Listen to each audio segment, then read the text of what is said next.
un court mot de mon témoignage. Voilà, moi j'ai été toute ma vie, j'ai été dans l'athéisme. Moi j'ai vénéré un Dieu. Et ce Dieu que j'ai vénéré, il a fait 50 millions de morts. Je faisais partie d'un groupe de néo-nazis. Il est peut-être des rares voyageurs que vous verrez qui a fait ça, qui a produit ça. Vous savez, j'ai été élevé dans un bon foyer. Mes parents étaient croyants dans les choses catholiques. Moi, je n'ai jamais cru en une chose.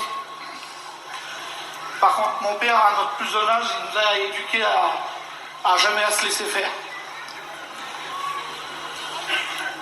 Arrivé de mon plus jeune âge jusqu'à une vingtaine d'années, j'ai fait de la boxe anglaise. Arrivé à 20 ans, je me suis marié avec ma femme et j'ai regardé un documentaire sur Adolf Hitler. Et quand j'ai regardé ce documentaire sur Adolf Hitler, il parlait de la race aryenne et de la pureté du sang allemand. Et comme il a parlé sur ce sujet, cela m'a entré dans moi. Du coup, j'ai voulu savoir un petit peu plus la vie de cet homme. J'ai commencé à me munir de DVD, de documentaires. Et là, il y a une méchanceté qui est rentrée dans moi, mais pas une méchanceté normale. J'ai commencé à faire souffrir ma femme. J'ai privé ma femme pendant 10 ans de ses parents. J'ai commencé à me munir de plein d'objets d'Hitler. Brassard, tag, ceinture, casquette, drapeau allemand et tout ce qui suivait avec. Sur les ceintures, il y avait marqué Gut Mitum, Dieu est avec nous, sur ces ceintures-là. J'avais beaucoup de choses appartenant à la jeunesse hitlérienne, la Waffen-SS, la SS, la Capo et la police allemande. J'avais beaucoup de choses sur ces sujets. Et tellement que ça prenait une encre sur ma vie, comme j'avais mes petits, je me suis dit, mes petits, va falloir qu'ils suivent ce trajet-là avec.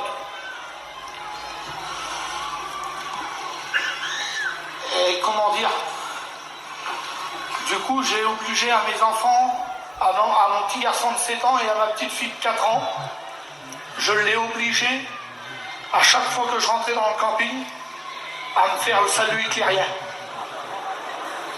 Alors, comme je rentrais chez moi, ma petite et mon petit, ils me faisaient « Hi, Hitler, papa ».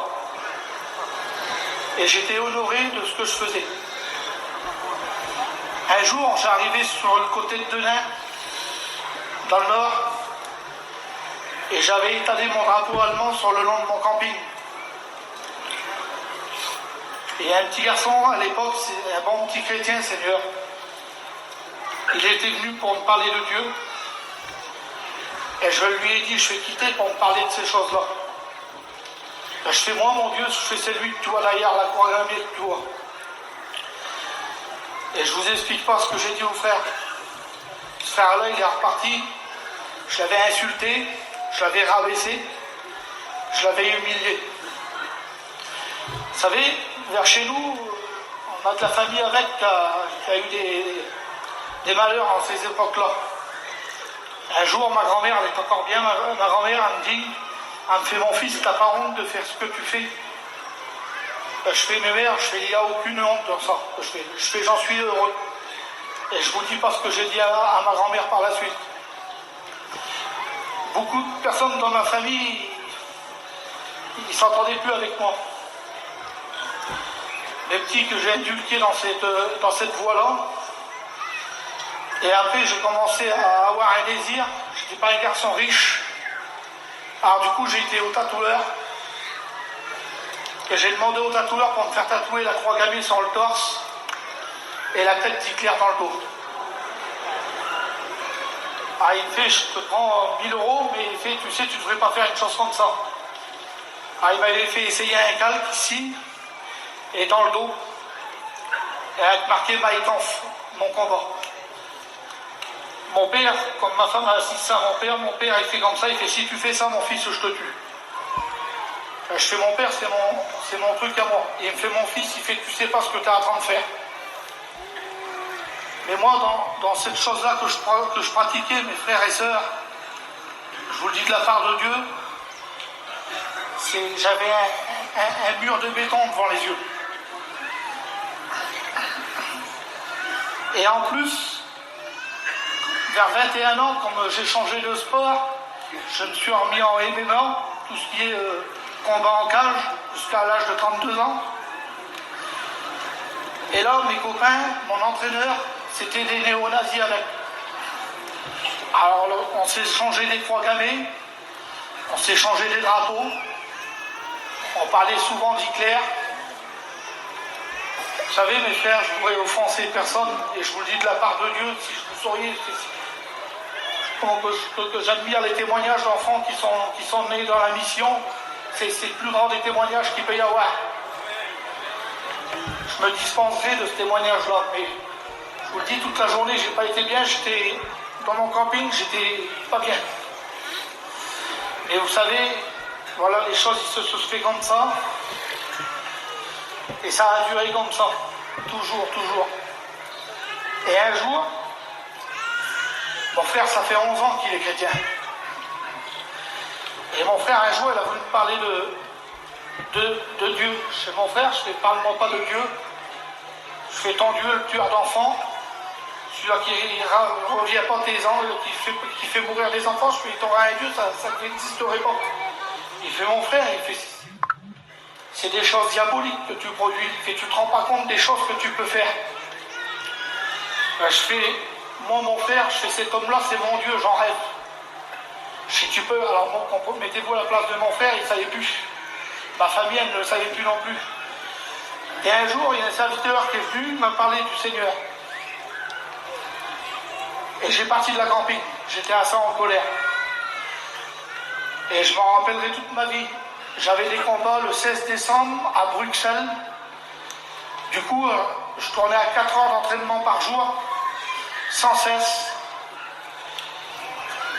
Et un jour, l'entraîneur, il a dit, Jim, il fait samedi-là, on ne fait pas d'entraînement. Et je sais quoi faire, il fait, je ne pourrai pas ouvrir la salle. Du coup, je reste chez moi ce jour-là. Et ma femme, je savais qu'elle allait aux réunions, malgré mon athéisme, malgré ma méchanceté. J'avais dit à ma femme, je fais, si tu vas dans ces choses-là, je t'ai interdit de m'en parler. Je ne l'interdisais pas, mais elle était interdite de me parler de ça. Et comme je regarde cette place où c'est que j'étais situé, je regarde, il y avait personne sur cette place. Et moi, je rentrais souvent à minuit et demi, 1h du matin. Du coup, qu'est-ce que je fais? Comme le frère, il y a un frère à l'époque, c'était le seul que je parlais avec. Et il me fait, on va aller au cinéma, il me fait, je peux pas y aller, il fait, parce qu'il y a une réunion évangélique. Je fais, tu n'as pas de parole. Il me fait, ben non, c'est pas ça, mais il fait, moi, en tant que chrétien, je peux pas louper une réunion pour un cinéma. Il fait, donc, on ira à 10h30 si tu veux. J'ai fait, ta vie, j'ai fait comme tu le veux. Et du coup, ce frère-là, comme il parle de son auto, je m'en rappellerai toute ma vie, j'ai commencé à voir cette auto partir, j'ai sifflé, comme j'ai vu qu'il n'y avait personne, j'ai fait, arrête-toi, chez moi, je viens avec toi.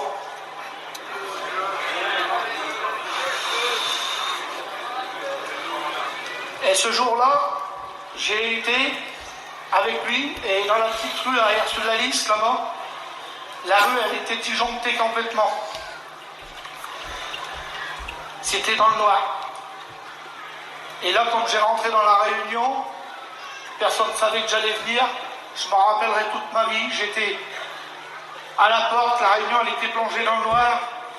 Et il avait celui qui menait les chants, qui éclairait le pasteur pour qu'il lise sa Bible.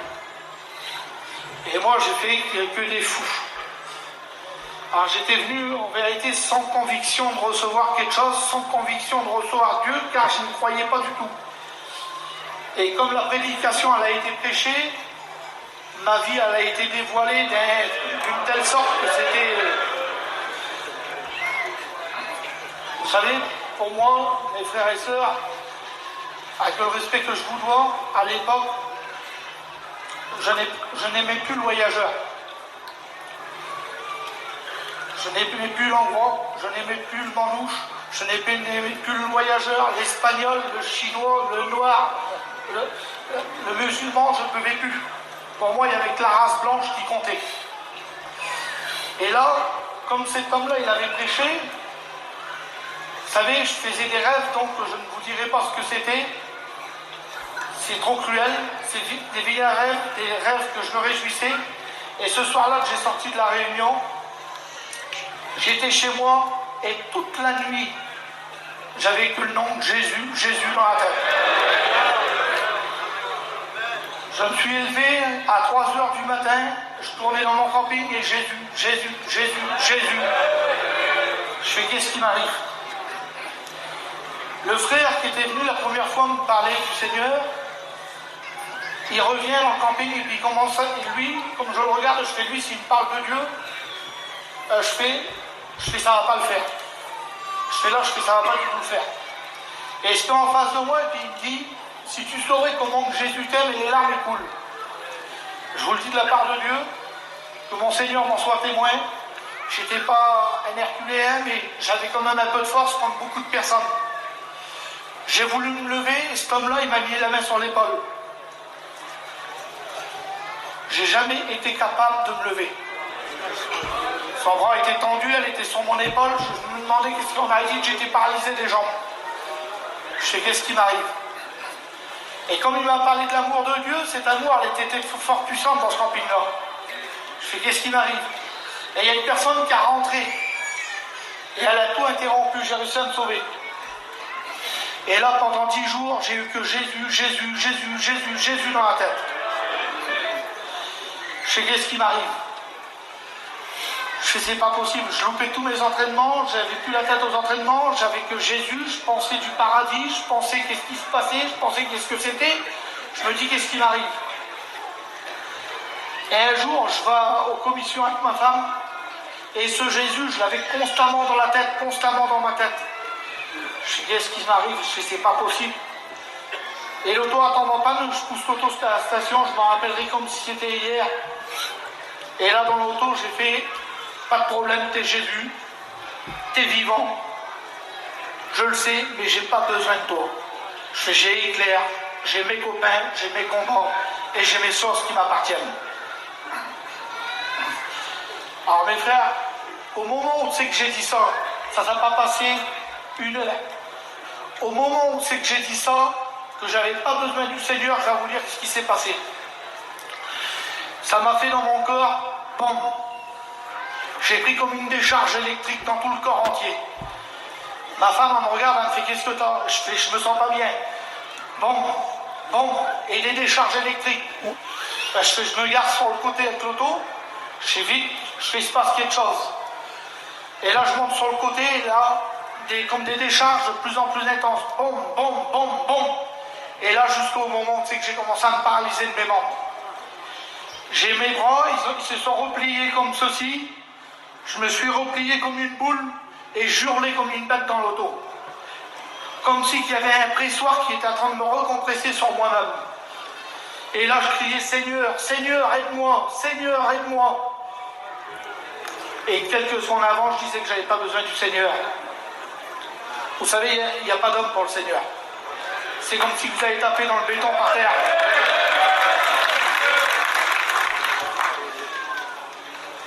Et là,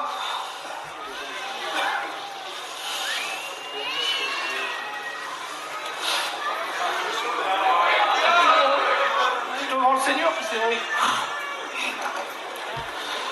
Ça n'a souhaité aucun homme par quoi j'ai passé. Le tourment que j'ai suivi, après, je n'ai pas vu. Surtout, comprenez bien ce que je vais vous dire, je n'ai rien vu. Je n'ai pas vu de démon. Mais tellement que l'angoisse, elle était puissante, qu'elle était forte, qu'elle était atroce, que ça faisait comme une sorte qu'on venait me chercher pour aller dans un vilain lieu. J'hurlais, je fais, mets-moi les petits sur moi que je fais. Mets-moi sur les petits sur moi, je suis en train de partir. Et là, quand on est arrivé sur la place, il y avait 2 serviteurs, Seigneur, puis j'ai beaucoup de familles qui sont serviteurs. Puis moi, pour moi, c'est, excusez-moi de le dire, avant, pour moi, un pasteur, c'était un homme pour l'argent. C'était juste pour tirer un peu de sous. Mais sur tout le monde qui avait sur cette place-là, j'ai remarqué que ces 2 serviteurs-là. Et comme ma femme à l'arrivée, ils m'ont sorti de l'auto. Ils ont peut-être prié pendant plus d'1 heure pour moi. Mais je vous le dis de la part de Dieu, que la paix de Dieu a descendu sur moi instantanément. Instantanément, j'ai été convaincu que le Seigneur, il était mort, crucifié sur une croix pour moi et ressuscité. J'ai donné toute ma vie au Seigneur. Tous les objets dits clairs que j'avais, les dagues, pourtant je pense que je n'avais pas une petite fortune. Et comme je n'ai pas voulu qu'une personne la convoite, j'ai tout brûlé. Ma femme s'est convertie en même temps que moi. Ma petite gamine, mon petit gamin qui me faisait le salut éclairien que le bras comme ceci, il chante des cantiques pour le Seigneur. Ma femme, elle a eu le don de prophétie, parler en langue, moi pareil. Et ma petite pareil, et mon petit chante pour le Seigneur. Voilà, c'est tout. Excusez-moi d'avoir été un peu long, les frères.